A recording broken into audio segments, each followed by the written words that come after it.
Bitcoin sous 100 000 dollars. Ethereum sous 2200. Le bear market. Il recommence. C'est pas possible, c'est un cauchemar. Viens mettre une claque là, c'est pas possible. Ouais, tu m'as appelé? Ça y est, on rentre en bear market, non? Pince-moi. Ok, si t'es sûr.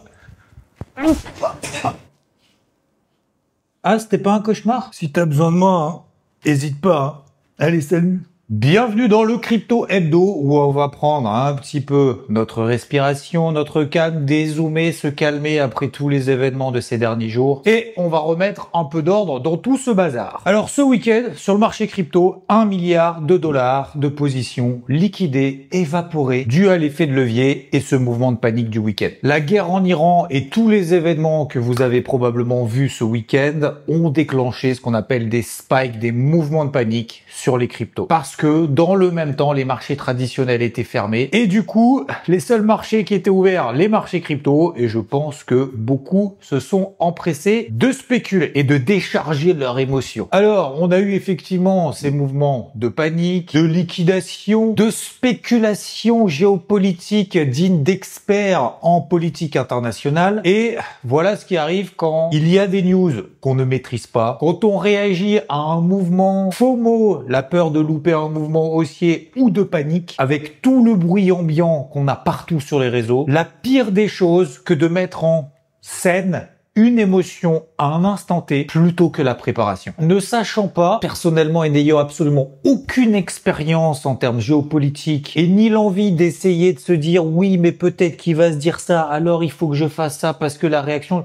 Non, je me suis détaché complètement de tout ça. Ce qui était un petit peu plus difficile, effectivement, c'est le bruit qu'il y avait partout. Alors, j'ai fait le plus simplement possible. J'ai suivi mon plan, puisque je l'avais préparé en amont. En plus, je voulais partager ici, mercredi dernier, avant tous ces événements. Premièrement, sur Total 3, qui on revenait proche de la borne basse, de se rendre, peut-être même sur cette oblique ascendante qu'on a en weekly, j'y retournerai. On y est allé, c'est fait. Sur AVE Crypto Forte, zone préparée à 215 $, ça a été tapé. Solana faisait partie aussi de mes préférés, quand bien même elle est un peu moins forte ces derniers jours. Zone à 126 $, pile poil atteint au centime près. Et c'est peut-être d'ailleurs même problématique parce que chez certains brokers, on n'a pas fait 126 $ tout rond. Et l'Ether, j'ai été un peu trop gourmand. Zone d'entrée plutôt 2100 $. On s'est arrêté à 2110 $. Raté pour cette fois. Mais étant déjà largement chargé, je voulais de toute façon pas en remettre sur ces niveaux-là. C'était simplement pour préparer éventuellement celles et ceux qui attendaient des zones importantes et clés pour rentrer. Et maintenant, certaines ont pris 10, 15, 20, voire 25% depuis. C'est exactement pour ce type de situation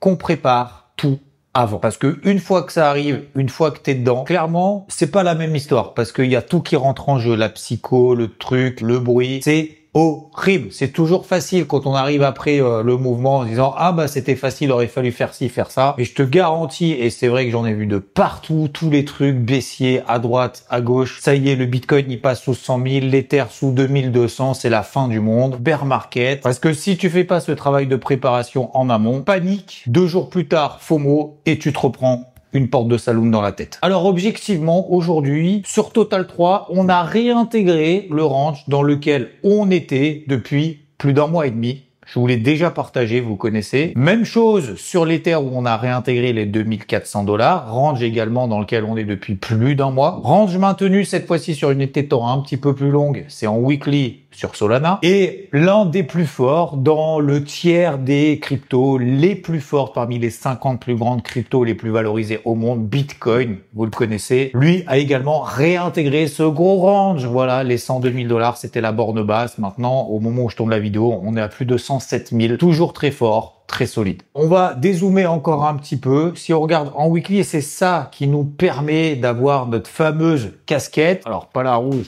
pas la bleue. Cette casquette verte en weekly, cette fameuse ligne directrice, j'arrive pas à la mettre. Cette ligne directrice qu'on a maintenant depuis des semaines, tant qu'on est dans ces canaux ascendants, que ça soit sur Total, sur Total 3, sur Bitcoin et même sur l'Ether, quand bien même on est dans un range depuis maintenant quasiment 2 ans, tout reste positif. Alors aujourd'hui et maintenant qu'on a repris toute cette hausse en quelques jours et exploité ces spikes, c'est pas le moment d'appuyer à fond parce qu'on a toujours sur Total 3, vous l'avez vu tout à l'heure, des plus hauts de plus en plus bas. On a les 850 milliards de dollars maintenant à passer. C'est bien entendu encore moins le moment de paniquer. C'est le moment d'ajuster son exposition. Augmenter l'exposition, d'appuyer un petit peu plus fort quand ça se replie ou quand tout brûle, d'alléger un petit peu en haut quand ça rebondit, quand tout explose et peut-être qu'on aura une euphorie dans une dizaine de jours avec ceux qui finalement reviennent à l'achat après s'être fait découper en étant en levier max week-end pour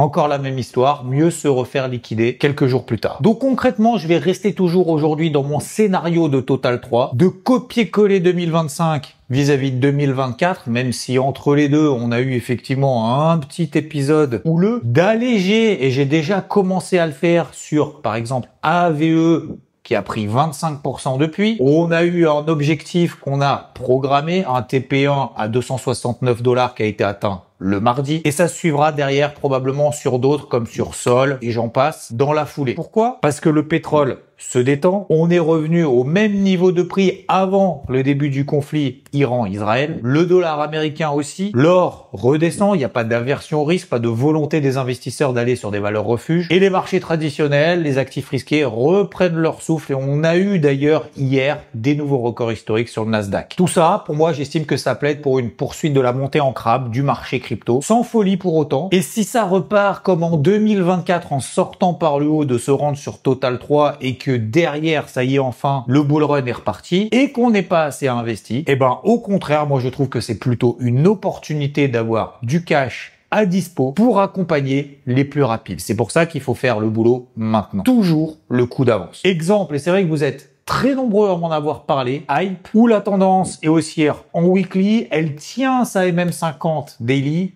au-dessus des 30 $, très forte, très soutenue ces dernières semaines. Elle peut faire partie de celles qui repartent le plus vite si vraiment ça décolle sur ce fameux Total 3 et qu'on sort par le haut de ce range dans lequel on est depuis quasiment 2 mois. Et si ça se passe pas vraiment de cette manière, c'est-à-dire que on continue à rester de ce range, voire on se refait peur un petit peu plus bas, on saisira à nouveau des nouvelles opportunités comme on le fait en 2025, comme on l'a fait encore en 2024 pour exploiter et j'ai envie de dire même ramasser ceux qui se font liquider en fait sur des spikes et des petits comme ça mouvements qui sont quand même relativement intéressants. 25% en 2 jours sur AVE, c'est quand même pas dégueu. Reprendre pourquoi pas du Bitcoin à 88 000 $, s'il y va, pourquoi pas. Mais franchement, aujourd'hui, j'en doute. Mais il faut toujours être prêt. Donc non, les cryptos ne sont pas mortes. Dis-toi juste qu'elles testent ta capacité à prévoir au lieu de réagir, à gérer au lieu de paniquer, à entendre le bruit de loin sans l'écouter. Alors c'est exactement ce qu'on va continuer à faire ensemble ici. Abonne-toi si ce n'est pas déjà fait. N'oublie pas le petit pouce, le petit like qui va bien si tu souhaites